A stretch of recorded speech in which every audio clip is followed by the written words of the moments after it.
Friends, one India ಕನ್ನಡದ defence updates ಹಾಗೆ international news ಅಪ್ಡೇಟ್ಸ್ಗೆ ಸ್ವಾಗತ. ನಾನು ಶ್ರೀರಕ್ಷಾ ರಘುರಾಮ್. 2022ರಲ್ಲಿ ರಷ್ಯಾ ಯುಕ್ರೇನ್ ಯುದ್ಧವು ತುಂಬಾ ಜಾಸ್ತಿಯಾಗಿತ್ತು. ಆ ಸಂದರ್ಭದಲ್ಲಿ ಕಿಯಾವ್ ವಿರುದ್ಧ ಮಾಸ್ಕೋದಿಂದ ಪರಮಾಣು ಬಾಂಬ್ ಉಡಾವಣೆಯಾಗುವ ಅಥವಾ ಪರಮಾಣು ದಾಳಿ ಆಗುವಂತಹ ಎಲ್ಲಾ ಚಾನ್ಸಸ್ ಇತ್ತು. ಇದಕ್ಕಾಗಿ ರಷ್ಯಾ ಎಲ್ಲಾ ರೀತಿಯ ತಯಾರಿಯನ್ನು ಪ್ರಾರಂಭಿಸಿತ್ತು. ಆದರೆ 2022ರ ಕೊನೆಯಲ್ಲಿ ಯುಕ್ರೇನ್ನ ಮೇಲೆ ಪರಮಾಣು ದಾಳಿಯನ್ನು ತಡೆಯಲು ಪುಟಿನ್ಗೆ ನಮ್ಮ ಭಾರತದ ಪ್ರಧಾನಿ ಮೋದಿಯವರು ಸಲಹೆಯನ್ನು ನೀಡಿದರು, ಅಥವಾ ಅದನ್ನು ತಡೆಯುವಂತೆ ಅಥವಾ ಅದನ್ನು ಮಾಡಬೇಡಿ ಅಂತ ಹೇಳಿ ಕೆಲವೊಂದು ಕಿವಿಮಾತುಗಳನ್ನು ಹೇಳಿದರು. ಹೀಗಂತ CNN ವರದಿ ಬಹಿರಂಗಪಡಿಸಿದೆ. ಈ ಬಿಕ್ಕಟ್ಟನ್ನು ತಪ್ಪಿಸುವಲ್ಲಿ ಭಾರತದ ಪ್ರಧಾನಿ ಹಾಗೆ ಇತರ ದೇಶಗಳ ಪ್ರಭಾವವು ಪ್ರಮುಖ ಪಾತ್ರವನ್ನು ವಹಿಸಿದೆ. ಹಾಗಾಗಿ ಭಾರತದ ಮಾಜಿ ಡಿಪ್ಲೊಮ್ಯಾಟ್ಸ್ ಅಥವಾ ರಾಜತಾಂತ್ರಿಕರು ಪ್ರಧಾನಿ ಮೋದಿಯವರನ್ನು ಹೊಗಳಿದ್ದು ಮಾತ್ರವಲ್ಲದೆ ಮತ್ತು ಅಣುಬಾಂಬ್ ದಾಳಿಯನ್ನು ತಪ್ಪಿಸುವಲ್ಲಿ ಅವರ ಪ್ರಮುಖ ಪಾತ್ರಕ್ಕಾಗಿ ನೊಬೆಲ್ ಶಾಂತಿ ಪ್ರಶಸ್ತಿಗೆ ಒತ್ತಾಯಿಸಿದ್ದಾರೆ. ಅಂದ್ರೆ ನರೇಂದ್ರ ಮೋದಿ ಅವರಿಗೆ ನೊಬೆಲ್ ಶಾಂತಿ ಪ್ರಶಸ್ತಿ, ನೊಬೆಲ್ ಪೀಸ್ ಪ್ರಶಸ್ತಿ ಸಿಗಬೇಕು ಅಂತ ಹೇಳಲಾಗ್ತಾ ಇದೆ. ಪ್ರಧಾನಿ ನರೇಂದ್ರ ಮೋದಿ ಅರುಣಾಚಲ ಪ್ರದೇಶ ಭೇಟಿಗೆ ಚೀನಾ ಖ್ಯಾತಿ ತೆಗಿತಾ ಇದೆ. ಪ್ರಧಾನಿ ಮೋದಿಯವರು ಮೊನ್ನೆ ಅರುಣಾಚಲ ಪ್ರದೇಶಕ್ಕೆ ಭೇಟಿ ನೀಡಿ ಸೆಲಾ ಸುರಂಗವನ್ನು ಲೋಕಾರ್ಪಣೆ ಮಾಡಿದ್ರು.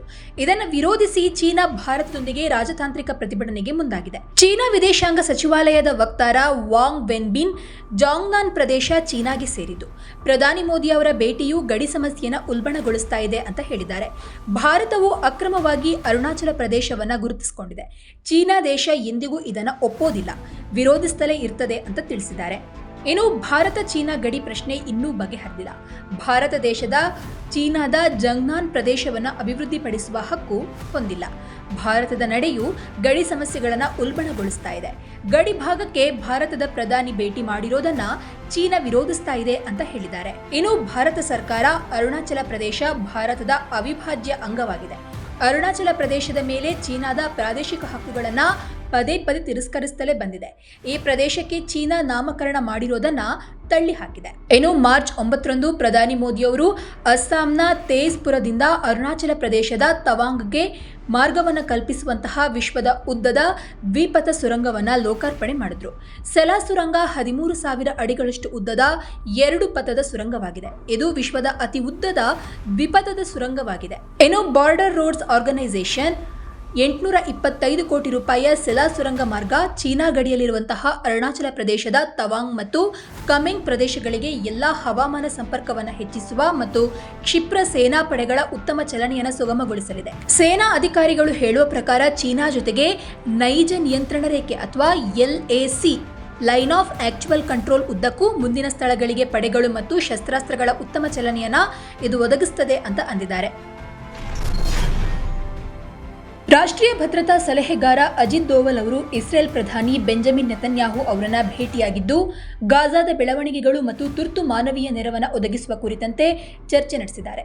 ಭಾರತದ ರಾಷ್ಟ್ರೀಯ ಭದ್ರತಾ ಸಲಹೆಗಾರ ಅಜಿತ್ ದೋವಲ್ ಅವರು ಪ್ರಧಾನಮಂತ್ರಿ ಬೆಂಜಮಿನ್ ನೆತನ್ಯಾಹು ಅವರನ್ನ ಭೇಟಿಯಾಗಿ ಮಾತುಕತೆ ನಡೆಸಿದರು. ಗಾಜಾದ ಬೆಳವಣಿಗೆ ಕುರಿತಂತೆ ಮಾಹಿತಿಯನ್ನು ನೀಡಲಾಗಿದೆ ಅಂತ ಪ್ರಧಾನಿಗಳ ಅಧಿಕೃತ ಎಕ್ಸ್ ಖಾತೆಯಲ್ಲಿ ಪೋಸ್ಟ್ ಮಾಡಲಾಗಿದೆ.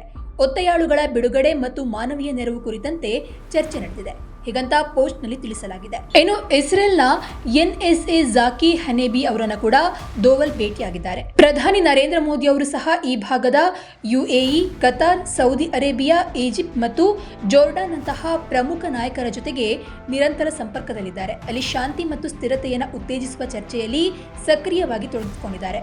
ಅಗತ್ಯ ವಸ್ತುಗಳನ್ನು ಗಾಜಾಗೆ ಕಳುಹಿಸುವ ಮೂಲಕ ಭಾರತವು ಅಲ್ಲಿನ ಜನರಿಗೆ ಪ್ರಮುಖವಾಗಿ ಬೇಕಾಗಿದ್ದ ಮಾನವೀಯ ನೆರವನ್ನು ನೀಡಿದೆ. ನೆರೆಯ ದೇಶಗಳನ್ನು ಭಾರತದ ವಿರುದ್ಧ ಎತ್ತಿ ಕಟ್ತಾ ಇರುವಂತಹ ಚೀನಾದ ಚಟುವಟಿಕೆಗಳ ಮೇಲೆ ಸಂಪೂರ್ಣವಾಗಿ ಹದ್ದಿನ ಕಣ್ಣನ್ನಿಡಲಿಕ್ಕೆ ಭಾರತೀಯ ಸೇನೆ ತಯಾರಾಗಿದೆ. ಇದಕ್ಕಾಗಿ ಭಾರತ ಚೀನಾ ಗಡಿ ಭಾಗದಲ್ಲಿ ನಮ್ಮ ದೇಶದಲ್ಲೇ ನಿರ್ಮಿತವಾಗಿರುವಂತಹ ಪಿನಾಕ ರಾಕೆಟ್ ಲಾಂಚರ್ನ 2 ರೆಜಿಮೆಂಟ್ಗಳನ್ನು ನಿಯೋಜಿಸಲು ಭಾರತೀಯ ಸೇನೆ ಸಜ್ಜಾಗಿ ನಿಂತಿದೆ.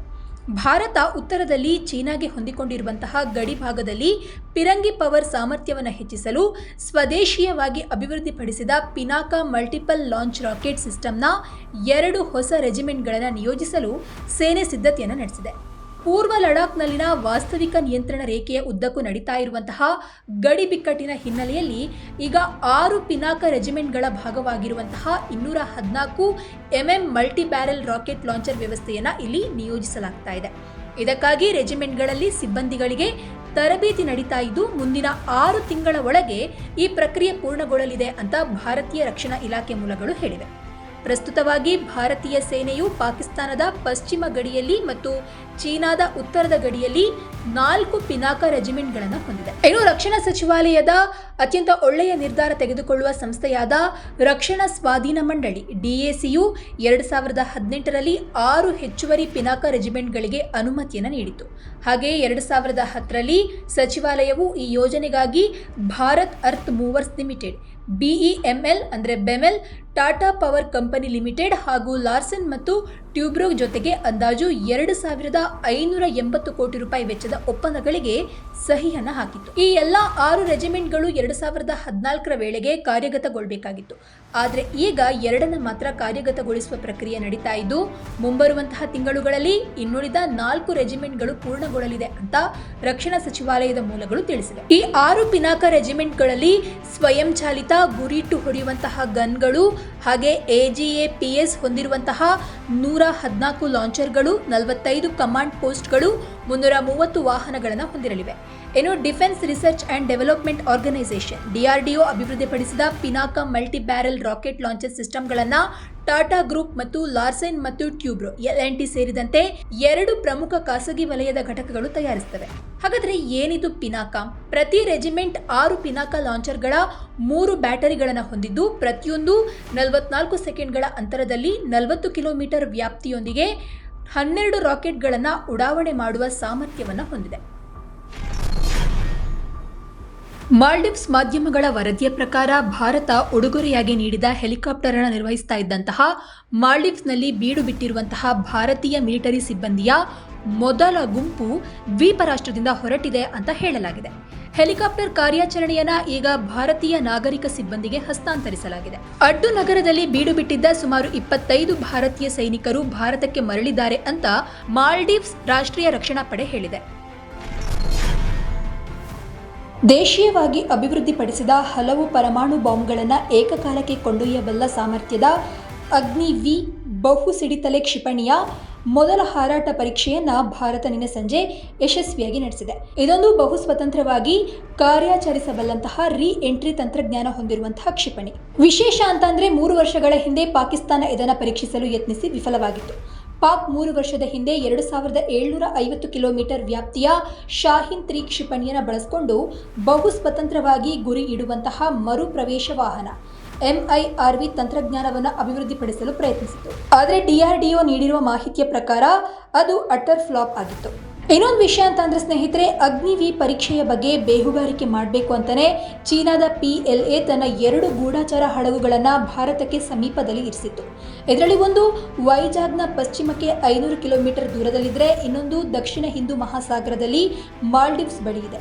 ಚೀನಾ ಮಧ್ಯಂತರ ಶ್ರೇಣಿಯ ಪರಮಾಣು ಬ್ಯಾಲಿಸ್ಟಿಕ್ ಕ್ಷಿಪಣಿಗಳನ್ನು ವೇಗವಾಗಿ ಅಭಿವೃದ್ಧಿಪಡಿಸ್ತಾ ಇದೆ ಎಂಬ ಅಂಶದಿಂದಾಗಿ ಭಾರತದ MIRV ಸುಸಜ್ಜಿತ ಅಗ್ನಿ-V ಕ್ಷಿಪಣಿಯ ಅಭಿವೃದ್ಧಿ ಹಾಗೂ ಪರೀಕ್ಷೆಗೆ ವೇಗ ದೊರೆತಿತ್ತು. ಇದರ ಪರಿಣಾಮ ಪಾಕಿಸ್ತಾನ ನಿಶ್ಶಸ್ತ್ರೀಕರಣ ಒಪ್ಪಂದಕ್ಕೆ ಸಹಿ ಹಾಕದೆ ಉಳಿಯಬಹುದು. ಚೀನಾ ಕೂಡ ಈ ವಿಷಯದಲ್ಲಿ ಇನ್ನಷ್ಟು ಅಲರ್ಟ್ ಆಗಲಿದೆ. ಆದರೆ ಅಗ್ನಿ-V MIRV ವಿಸ್ತರಣವಾದಿ ಚೀನಾವನ್ನು ತಡೆಯುವಲ್ಲಿ ಪರಿಣಾಮಕಾರಿಯಾಗಲಿದೆ. ಸೊ ಫ್ರೆಂಡ್ಸ್, ಇದಾಗಿತ್ತು ಇವತ್ತಿನ ಡಿಫೆನ್ಸ್ ಅಪ್ಡೇಟ್ಸ್ ಹಾಗೆ ಇಂಟರ್ನ್ಯಾಷನಲ್ ನ್ಯೂಸ್ ಅಪ್ಡೇಟ್ಸ್.